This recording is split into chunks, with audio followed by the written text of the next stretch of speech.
to, just really just jump right into it. What does it take to succeed in a tough and rapidly changing environment like life and hospitality? Like what are the ingredients to finding those hires just really quickly, short notice? How are you doing it?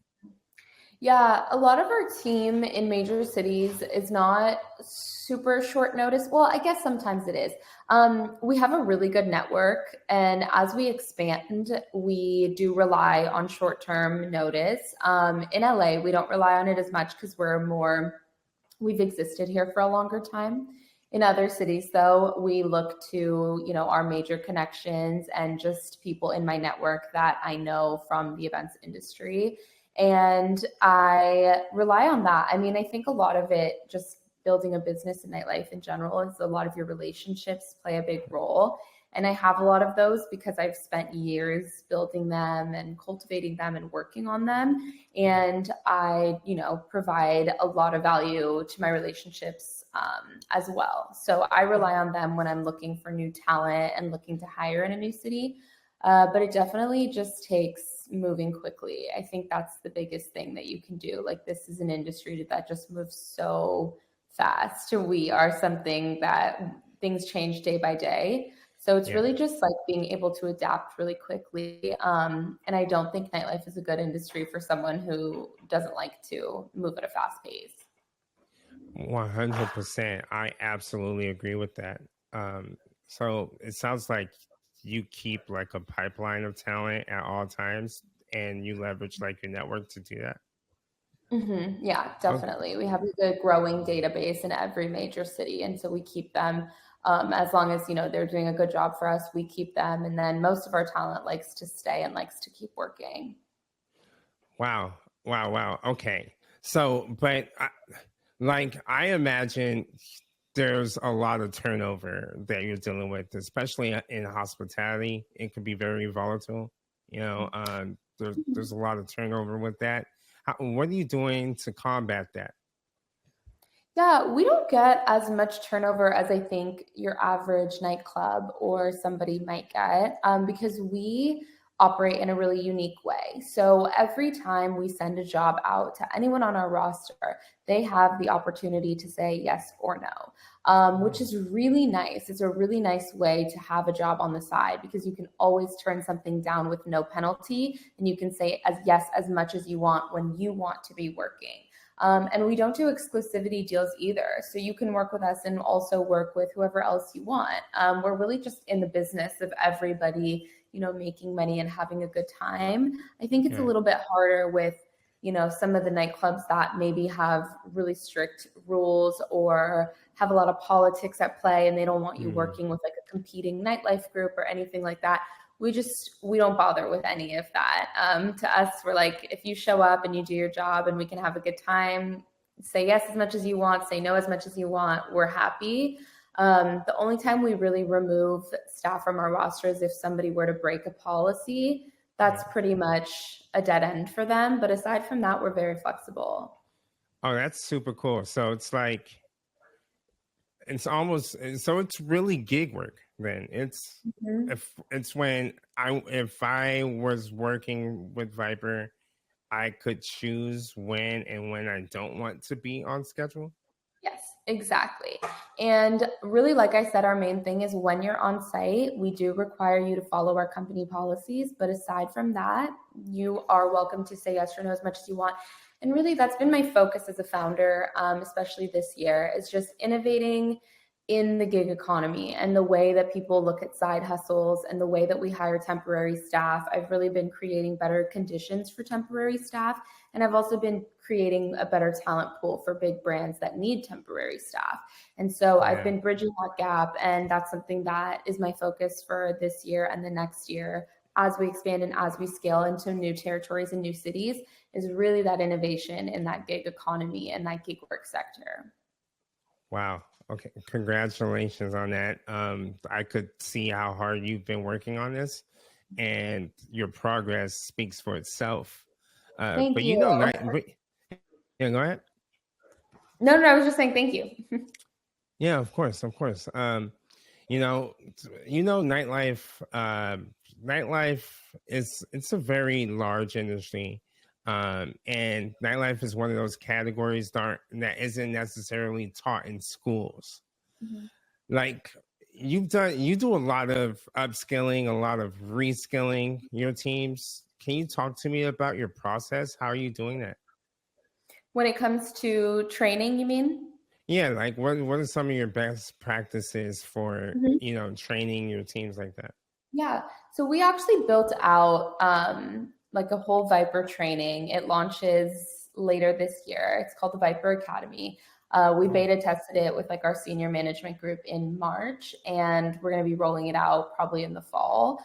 And it's a really unique program, and it just teaches you everything from hospitality to just emotional intelligence to sales, wow. how to be, the best version of you when it comes to picking up work on the side and also just working with us. We definitely have high standards for our talent. I look for people who go above and beyond and who care about what they're doing. And so that program really just kind of pushes that forward, gives people the tools, and it breaks Wow. it down. Here's what you need if you want to be a leader on this team. And if you don't want to be a leader, that's okay too. Here's what you need to just be on the team. And so it breaks it down really nicely, but everyone can take these skills that they're going to learn from this program and Mhm. apply it to any job, apply it to their life. I mean, I feel like a lot of my success in life has come from just being able to get along with other people. And so the Viper Academy really teaches you that, what are we doing? What are the best practices for getting along with other people and making a good impression with guests that are coming in, and how can we be solution based? And we just have a really unique approach. I think it comes a lot from like leadership as well. The management team is also really good, and Wow. that's what we focus on. And yeah, that will probably come out in September of this year. Congratulations. Wow, that sounds really exciting. Um, Yeah, yeah, exciting. definitely proud of you for that. That's amazing. So like, um, I imagine within the academy, you're covering topics around, employee engagement. Because I imagine that's important, right? Making sure Mhm. that you're not only bringing in new hires, but you're keeping them engaged. Mhm. How are you thinking about retention now? Like, what are you doing to keep people, Mhm. staying with you? I think that for right now, the retention retains itself. I mean, we put a lot of time in the beginning when we were building the company into culture. And so that culture has been established. We do have to maintain it, of course, but we did a lot of work with the foundation. So when it comes to company culture, anything from incentives for the team, even taking the team out for bonding nights, getting the team together, also just in general, the way that we speak to everyone. I think your daily conversation is really important. We don't Mhm. micromanage. We're basically like, listen, this is what I need from you. You're an independent human and we trust you. So like show me what you can do. I mean, we're not breathing down anyone's neck. And I think that people just respond really well to that.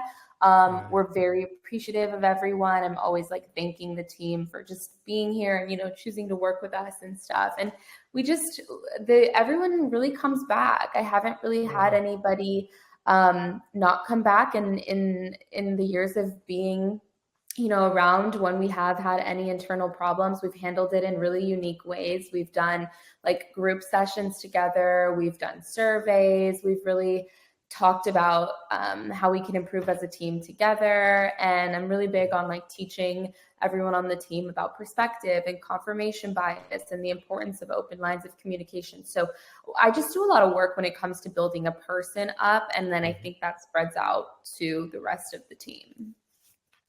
Wow. Okay. I love that because leadership starts at the top, right? If they say there's a popular saying, um, I don't know who's the origin of the quote, but they say people don't quit jobs, they quit bosses, right? Mm, So yeah. it's like it starts at the top. If you have really great leadership at the top, Mhm. people want to follow really great leaders. Yeah. And if you're seeing really good retention within your organization, that's a testament that that the leadership is good. People actually want to follow these leaders that you know can help them figure it out or know what they're doing. And that's a testament to your leadership and how good you are as a leader, that you're able to retain talent, especially at the scale that you operate in. So that's really impressive. Like for the listeners at home, like just so they understand your thought process, like what are some of the capabilities that they need to think about when creating like their environments within their companies to enable that type of employee retention and engagement? I think it's really important as a leader to understand that not everyone on your team wants a ton of extra responsibility. I think that more and more what we're seeing lately is that many people, they want to go to work, they want to do a good job, and they want to go home. And that's so okay. You know, not everyone needs to be the next leader. Not everyone wants to be a founder. Not everyone wants to be a business owner. And so as a leader, it's really important to maintain realistic expectations. I think, you know, if you are assuming everyone is going to go above and beyond the way you do or the way your executive team does, I think you're going to be upset all the time. And I used to know somebody like this, and they were always so frustrated with their team because their team wasn't working on a Sunday, wasn't putting in extra hours. Like, why don't you want to hustle all the time? And it's just because not everyone wants that. And so I think as a leader, you have to be realistic about what the other person wants as well. And so for me, what I do is I set very maintainable expectations. And then when they exceed those expectations, if and when somebody is going above and beyond, then we have a conversation. Listen, you're going above and beyond. You're doing amazing. What do you want? What are your goals here? Do you want a promotion? Do you want some mentorship? Do you want to start your own thing? You know, what are you looking for, and how can I help you? I recently hired an intern actually, and I told her, I said, listen, work with me, see how you like it. If you end up wanting something different and you do a good job for me, I'll introduce you to anyone in my network. You go through my Instagram, you let me know who you want to work with next. And so I'm just really realistic. Like I don't try to possess anybody. I'm like, if you're having a good time here and you're doing your job, great. If you want something else, let me know. The only time, you know, that doesn't work is if somebody comes in and they just have a horrible work ethic, or they're not getting the job done, or they're letting you down, or if they have no integrity to, you know, being an honest person. At that point, we're just not a match. You're not for me. But I'm really realistic with my expectations for people. I don't expect everyone to be me or to care the way that I care. Yeah, no, that's spot on, 100%. And I think, especially when I talk to other founders all the time, it's important to understand the dynamic between, you know, employees and what the executive team would look like, right? And you actually said it accurately that not everyone wants to be a founder, not everyone wants to be an executive. Some people just want to be an individual contributor and do their job and go home. I love how you really highlighted identifying that and seeing, you know, who wants to move up, who just wants to contribute the way at the place that they're at, and understanding that people have different levels of ambition. People have different ways of how they view work. And, you know, it'll never be all the same. And I love that you're able to really speak on that. And that reminds me, I wanted to segue into, I know you recently posted an article on the New York, I believe it was the New York Post, right? What article was it? It was an article basically about how Gen Zers are boycotting the 9-to-5 notion. Like, do you see a trend like that continuing? Are Gen Zs just view work differently from the rest of us? Like, what is that about? It's really interesting. I've been noticing it for a while, and so it's been kind of a focus of mine, and I think it's really interesting. So there's been this shift in this younger generation, Gen Z. I'm right on the cusp of Gen Z. I'm like the cusp of right where it ends, but technically I am one of them. Oh, okay. And the Gen Z and Gen Alpha, They have really decided that they prioritize work-life balance. They don't necessarily follow this traditional college to corporate America path. A lot of them would rather do content and make some money on the internet and then go be a barista or go pick up some temporary work. And they don't necessarily care for the 9 to 5s that we, our generation or the generation of before us followed. And I think it's a shift, and it comes on the heels of COVID for sure, because COVID changed so much for all of us. And then also just the impact of TikTok has drastically shifted the way people work and the way people make money online.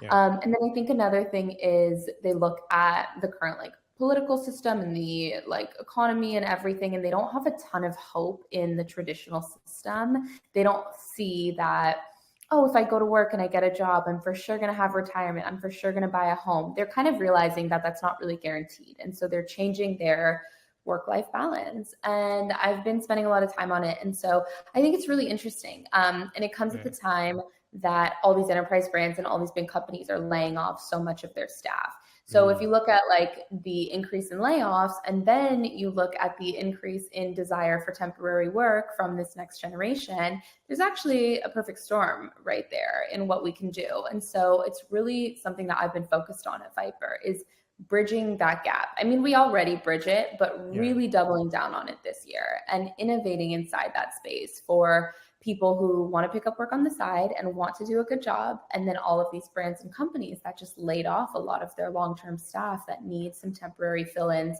When it comes to experiential activations, I'm not staffing fractional executives or anything like that. Right. It's really just within our niche. So, when it comes to these experiences, when it comes to these activations, pop-ups, retail stores, events, stadiums, anything like that, there's definitely a need for it. So it's something that I'm working on scaling Viper into fit in this year and the next. It's the main thing on our priority list. Okay. No, that makes a lot of sense. Okay. So so you see that trend continuing, because I do see your point to that with the layoffs and people are reshifting the way they structure their organization. Teams are realizing that they could get by with a lot more with a lot less. So teams are shrinking, right? Companies are being more leaner, and jobs are being cut. Is that, are you seeing that impact the rise of the gig work? And is that the area where you see opportunity in leaning into that a little bit more? Definitely, because I think that as these brands and agencies and everyone cut their full-time workforce, it really helps them to be able to use contracted staff. So if you hire Viper, you're writing one check and I'm handling everything else. I'm handling the talent pool, I'm handling compliance, I'm handling their paychecks, I'm handling their clock-ins, I'm handling their liability, their insurance, everything is going through me. Wow. And so for you, if you're an agency or something, you're working with a limited budget, a limited time frame, anything, but you need to activate either for your brand or one of your clients' brands or something, you're going to need that point. You're going to need that guest experience. You're going to need that temporary staff, no matter what position you're looking for. I mean, even next week, I hired a driver for an event, who needs to drive for 4 days. And same this weekend, they need 16 people in Atlanta. And then we have 2 events in LA. And then we have one in New York and then one in Miami. And so we're seeing it just more and more across major cities. They need temporary staff. They don't have the bandwidth to do it all in-house. But they also, it's a lot of work to find good people. It's a lot of work to find people who will show up. And to be honest with you, if you're hiring somebody one time, they might not show up. But with Viper, they're in my database, they're getting consistent work. So their job becomes Viper. So even though for you as the client, you only need them once, for them, this is just another job out of their many jobs that they're getting with Viper. So they will show up for a Viper event because this is their job. But if you hired them on your own, maybe they will, maybe they won't. I mean, I'm not sure. It's a one-time, one-off gig, Right. And so a lot gets lost in translation if you try to go do it yourself, I think. So it's just really nice. It's a really nice and easier way to just hire us, and we handle everything. So it's really interesting time as things continue to change. And I've had a lot of interest from some other founders and just people who have seen my work, and Mm-hmm. they're like, what does the future of this look like? What platform are we developing on the heels of this? And so I've had a lot of people talk to me about what I want to do next, but right now I'm really just solving for the staffing problem. Right. No, absolutely. Because I could imagine, especially now, there's going to be a even more bigger demand for it. Mm-hmm. And Totally. speaking about that demand, particularly in the nightlife space, like how much demand is there for temporary work in nightlife? Mm-hmm. I mean, we're not really exclusive to nightlife anymore. Back when we Okay. started Viper, we were definitely nightlife heavy because we started out as running doors. We still do doors, especially on request, especially for our celebrity clients, we'll do it, but it's not as big of a niche as it was back in the day. Mm, Just because the landscape has changed. Back then, like we used to have really exclusive parties, and LA was built on this exclusivity. And yeah. it's just not the way the culture is anymore. Now brands are very inclusive, companies are very inclusive. Like we don't focus as much on being super exclusive, and it's not Yeah. really even a good look anymore. And so we still will do it, especially for like our OG clients, or, if we get a request, but it's not our main focus anymore. Mm, And as I've also grown, I've leaned more into impact. And it's just really important to me to leave a physical impact. And so, something that I wanted to do with that is really just expanding in the staffing space so that people can pick up work on the sides. And it's just way more flexible. Like the layoffs have impacted a lot of people, especially even just in my own family. And we really need to find solutions yeah. in this Wha- market, because people are not working, and it's really difficult to get a job right now, yeah. across the board and just in job markets, and they're not paying well. Right. And it's just affecting a lot of people. So it's affecting our economy, and just like the mental health of people who aren't working is not good. So I think there's a lot of solutions here, and Yeah. that's why it's been such a big priority for me. No, absolutely. And I think you're doing tremendous work because people are out of work. People are going to be needing work. Yeah. And coming up with a solution like that to help bridge that gap is needed now more than ever. So the Mhm. timing right now is perfect for this. You also mentioned, you spoke a lot about work life balance. Mhm. Um, can you talk a little bit about what does that actually mean? Yeah, I'm not great at it, so I'm a bad person to Me ask. But I neither. I work on it for my team. Yeah, I mean, for me, I don't know. I'm like always, I'll be up super early and working super late. I'm like not good with the whole balance thing. But what I try to do is create a system where my team can have it, So I try to be very respectful of boundaries, like for the most part, not texting, at least not before 9. Ideally, not like after 7 or 8 or something like Yeah. that. And then just like, if they're not involved or something, I also just like, I don't rush them. Like a lot of my clients definitely like want rushed answers from me, but I don't rush my team because things don't have to be an emergency for them. And I like to give them space to have balance. So I really do my best with that. Yeah. I'm definitely not like a drill sergeant of a boss. I have expectations, but I'm also very understanding, and I live in the real world where people have lives and things going on. So for me, I try to prioritize their balance, but I'm a bad person to ask of how to do it because I don't have it. So I don't know. I mean, I think that's like a dilemma that I think almost every founder deals with, trying to balance that. Yeah. I guess for my view, I've always looked at it as work, it should be a part of life as opposed to it being two Mhm. separate things. But I guess it's different when you're looking at it from a viewpoint of a founder because we're passionate and we do believe our work is life, but that might not be the case for everyone else, and kind of knowing what that looks like for everyone else. I think as a leader, it's our job to kind of identify what that looks like and Mhm. kind of work with people where they're at and meet them where they're at. Totally. And yeah, and I agree with you 100% on that. um so okay, you're really good at you know bringing in talent, growing talent. So what does the talent pool currently look like, especially amongst Gen Z? How difficult is it to recruit? We get a lot of inbound requests. So we'll put up an ad for a hiring or, we're taking submissions. And oftentimes we'll get 100 within 12 hours when it comes to applications. We have pretty good visibility on social media, and a lot of people have heard about us. And we also, we don't hire super often.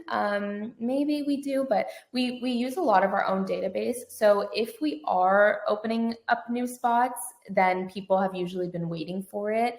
In LA, we do have a wait list.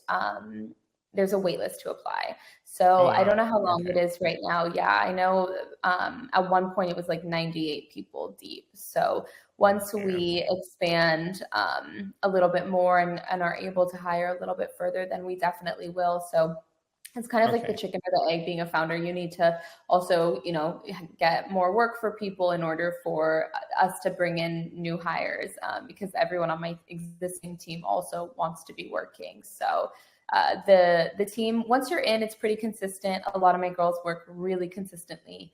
Yeah. It's just about kind of getting in that right time frame when we are hiring or when we do open up castings or submissions. And then once you're in, you're totally good, because then you'll be on our list and you're getting access to events and Okay. jobs. Wow. Okay. No, I mean, definitely, it's, what they say, supply and demand, right? You want to have like both, available jobs and then talent to Mhm. fill those jobs. Make sure that those both coexist. Yeah. I like that a lot. I want to segue a little bit into kind of like, some of the larger industry work that you've been doing. Mhm. Um, you've been very vocal about some serious issues in the nightlife industry in the past, largely around, the pay disparity and safety for women in nightlife. Mhm. Uh, are you seeing any improvement with that?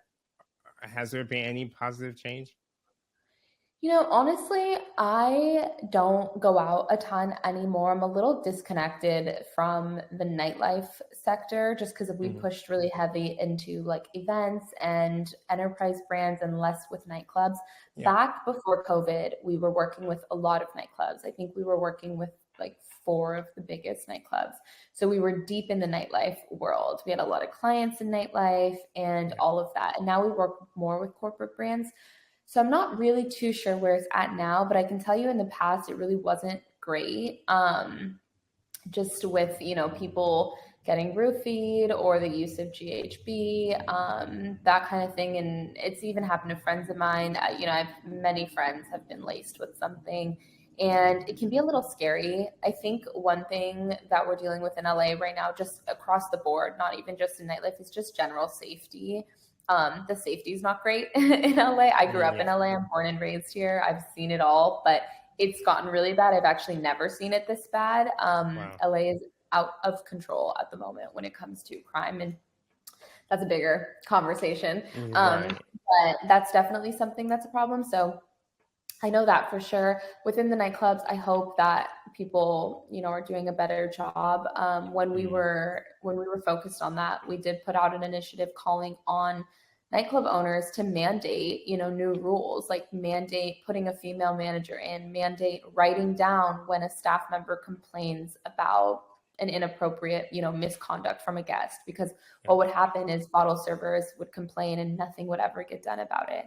Oh, wow. And my team is not like that. With Viper, if something happens, like we're on it. We just don't mess around with anything like that. And I think just because also, we're female owned, so maybe that makes a difference. But Right.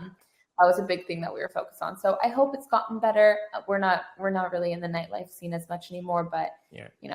hopefully someone's Yeah. I working on mean, I honestly just want to just, provide like that microphone or that stage or that. platform, if you will, just to kind of echo that, because I think that if that is still an issue, I want to make sure that it's being addressed, because everyone should feel safe. Everyone should feel protected, right? We should all be able to enjoy our favorite places with a peace of Yeah. mind. and be able to make it home at the end of the night. So Mm-hmm. that's something that I am a co-advocate for. I'm all about that. Being able to play safely, 100%. Like, so what other ways have you seen, just the events industry like evolve over the years? Well, a big thing I think is just the change from being really exclusive to really inclusive. That's, Yeah. the biggest one. I think when I was coming up in LA in the industry, when I built Viper, everybody wanted to be the most exclusive nightclub, the most Hmm. exclusive party, the most exclusive this. That was like the buzzword of the time. Yeah. Exclusive membership group, exclusive, blah, blah, blah. And now we've seen such a switch in the way brands communicate with an audience, and it's really changed to who's the most inclusive. And so now, which is great. So now every brand is, the messaging is inclusive brand, inclusive, diverse, Yeah. inclusive this, inclusive that. So that's been the biggest change that I've seen by far.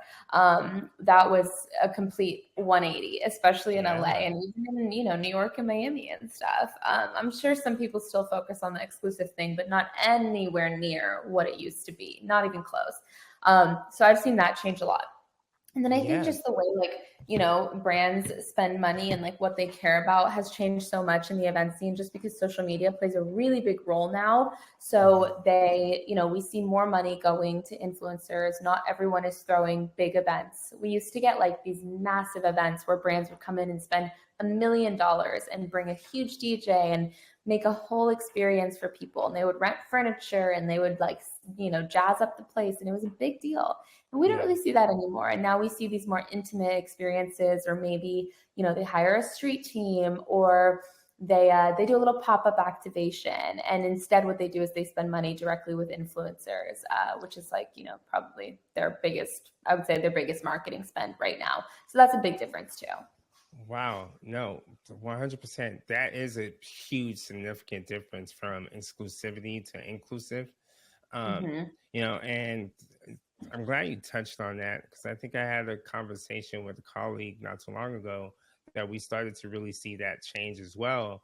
Um, and that really made me think about how brands are thinking about their marketing messages today, and how they're using that marketing message to appeal to new audiences that want that exclusivity, or who Mm-hmm. don't want that exclusivity anymore, because things have changed. Social media made things different. Now everyone wants to be visible. Everyone wants to be seen. Cameras are always on, Mm-hmm. and I can only imagine that really just changed just the relationship between how people socialize in today's day and age. Um, Totally. yeah, no, that's really spot on with that. Okay. I'm so with Viper, how's that? Does that affect your business at all in terms of like how you're able to like find staff? Are people coming to you with those type of inclusive type of requests? What type of like Yeah. initiatives are you implementing right now to support that type of inclusivity? We've always been a really diverse team, it's just like how we were born, and even with me and like my background. So it's always been really important to us. So yeah, and I do get a lot of requests from clients. Sometimes they're very specific and sometimes they're not, and they want, a certain type of look, or they want to be X amount of Yeah. racial diversity, or they want this type of group or this type of group. And sometimes they're hitting a quota and sometimes they really believe it. Hmm. It just depends on who it is and, who they're working with. But honestly, like, the diversity thing's never really, like, it doesn't really cross our mind because like our team is just naturally so diverse. It's just so different. Yeah. Right. We just have so many different backgrounds on the team. And also we operate mostly in big cities. So like you get a really good talent pool in all of those big cities.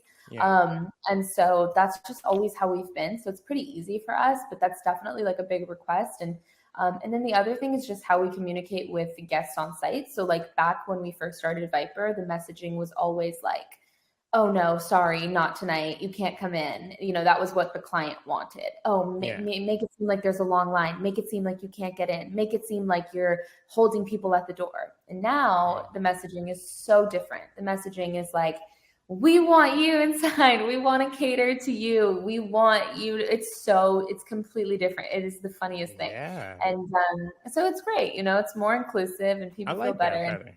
yeah, yeah, totally. And we've always been, all we've ever done is we do what the client asks for because we're really on site for the client. It's not really up to us at the end of the day. If Yeah. tomorrow somebody comes in and says, run a really tight door, we're going to run a really tight door because that's who's paying us to be there, And if they say Right. run a really inclusive door, then we'll run it really inclusively. Like it's up to them. But I will say that's been a big shift that we've seen like this year and just kind of coming out of COVID.